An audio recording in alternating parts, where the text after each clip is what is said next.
Olá, terceiro ano. Vamos à nossa aula de correção de exercícios, apostila 3, aula 17 e 18. Assunto: sustentar posição à argumentação. A tarefa mínima de vocês seria a leitura do texto teórico das aulas 17 e 18. E a TC é redigir um texto referente à proposta 1 da tarefa. Vamos lá? Texto 1. Sustentar posição à argumentação. Uma das maiores riquezas da humanidade é a diversidade de costumes, de culturas, de pontos de vista, de gostos, de orientação política, religiosa e etc. Nem sempre concordamos com as mesmas ideias. Frequentemente divergimos daqueles com quem convivemos. Este ou aquele candidato a prefeito. Este ou aquele vestido para festa. Estudar mais ou divertir-se com os amigos no final de semana. Morar em casa ou em apartamento. Diante de opções tão diferentes, escolhemos de nosso repertório ideias para dar mais força a uma escolha. Para justificar a opção por apartamento, por exemplo, podem ser colecionadas opções de amigos, informações sobre custos de manutenção de uma moradia ou experiências concretas de habitar um ou outro tipo de residência. Em outros termos, construímos argumentos. Argumentar é, portanto, a ação que mais intensamente caracteriza a interação social humana, sempre marcada pela intenção de influenciar o outro, seja para realizar determinada ação, acreditar em uma ideia, adotar certo comportamento, seja para fazê-lo crer que a imagem que protegemos de nós mesmos é verdadeira. Mesmo quando alguém conta uma história, está argumentando, ou seja, orienta o pensamento e a linguagem para produzir certas reações no ouvinte, para promover a verossimilhança da história, a atratividade, a imagem que ele vai construir de quem a conta.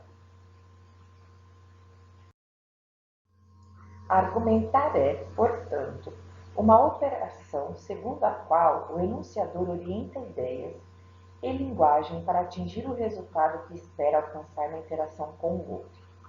Se quer construir a imagem de alguém elegante, educado e culto, um rapaz, para encontrar-se com uma moça, poderia escolher certo tipo de roupa e um lugar requintado para causar boa impressão.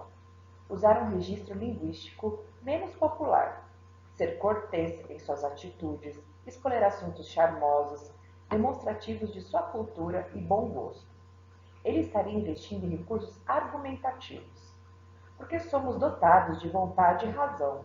Avaliamos, comparamos, questionamos, opinamos, fazemos julgamentos de pessoas, coisas, fatos, tomar partido diante de várias opções, inclinar-se por uma ideia numa polêmica, decidir-se em meio à dúvida.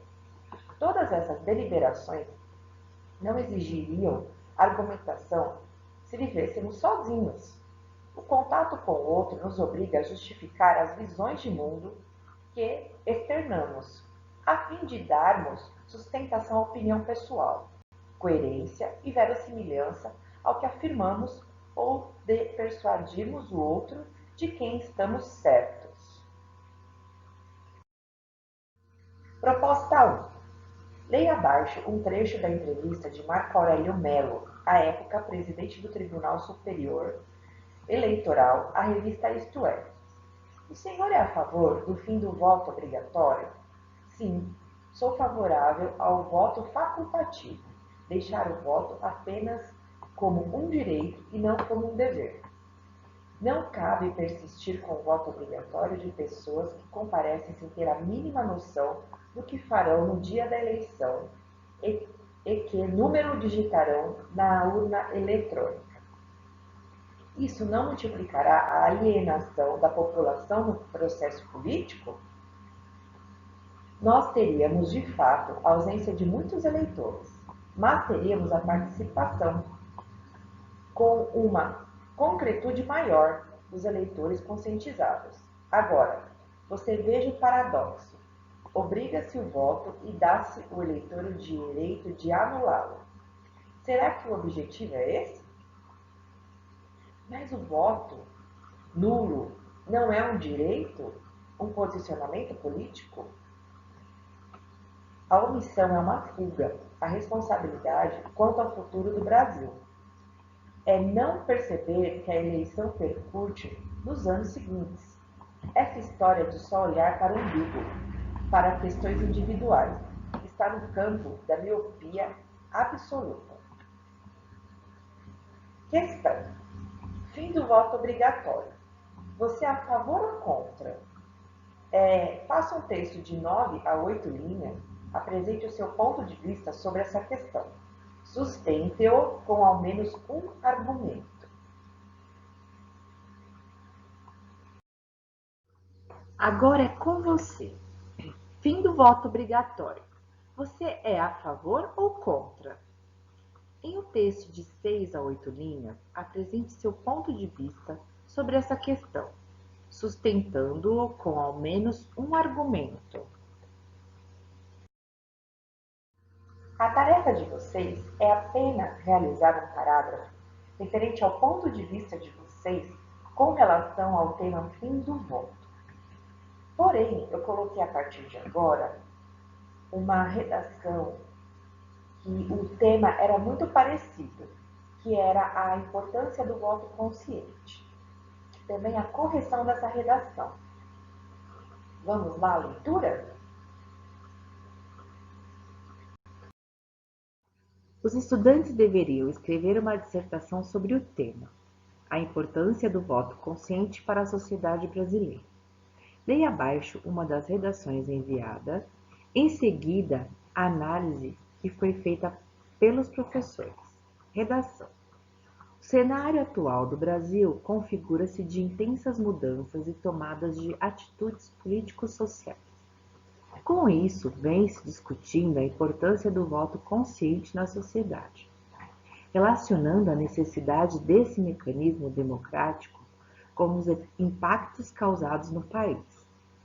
Por isso, é necessário que a sociedade reflita sobre a legitimidade e o valor do voto. A ausência de consenso político e social em relação à escolha de um candidato eleitoral advém de um passado histórico-cultural, repleto de atitudes autoritárias que desrespeitam os direitos humanos. Um exemplo, o coronelismo e o voto de cabresto durante a República Velha. Apesar das transformações políticas ocorridas no governo de Getúlio Vargas na Revolução de 1930, a herança do passado influencia a questão política eleitoral com a permanência da troca de favores, com a compra de votos e com a corrupção em geral. É importante salientar que a ação de aliciação e desvirtuação da venda de votos acarretam consequências que refletem na situação governamental do país, intensificando a desigualdade, o desrespeito, a degeneração e a desmoralização presentes na sociedade. Portanto, é essencial a atuação do Estado, da sociedade e das instituições sociais na conscientização do voto, ressaltando a seriedade e a magnitude desse sistema que tem o poder de transformar a nação. Os segmentos do governo federal devem criar e ampliar as políticas e projetos eficazes de esclarecimento e de informação sobre o voto durante os processos eleitorais, sinalizando a maior participação dos setores administrativos no acompanhamento da fiscalização das infrações nas eleições e na garantia da legitimidade do voto. Após a leitura, agora, vamos ver qual foi a análise? A proposta de redação pede a produção de um texto dissertativo argumentativo sobre o tema A Importância do Voto Consciente para a Sociedade Brasileira.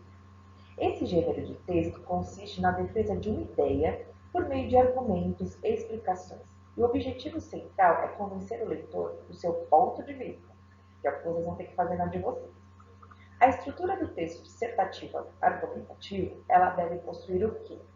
Introdução, desenvolvimento e conclusão. Na introdução dessa redação, o candidato deve contextualizar o tema abordado e logo já assumir um ponto de vista. O desenvolvimento, apresentar os argumentos. O candidato precisa ficar atento para não copiar os textos motivadores ou de apoio na hora da argumentação. E se utilizar de citações, é necessário usar aspas. Identificar o autor. Como o objetivo é convencer quem está lendo, espera-se do candidato um bom embasamento e a capacidade de persuasão. Além disso, a construção do texto precisa ser coesa e coerente, respeitando uma ordem lógica. Ao concluir, é necessário apresentar uma proposta de intervenção que respeite os direitos humanos sempre e que seja possível de ser realizado. Então, pessoal, qual foi a análise da redação deste aluno em específico? A redação dele foi muito bem escrita, mas o estudante ele poderia ter se aprofundado mais na argumentação. Ele selecionou bem os argumentos, escreveu muito bem. Inclusive, eu destaquei lá no texto dele, quando ele colocava o ponto de vista dele em relação ao assunto, em negrito, mas ele tinha que enriquecer mais o texto e explorar mais os assuntos. Bem, a nossa aula chegou no fim. Muito obrigada por acompanhar a correção de exercícios. Nos vemos na próxima videoaula. Um grande abraço. Adoro você.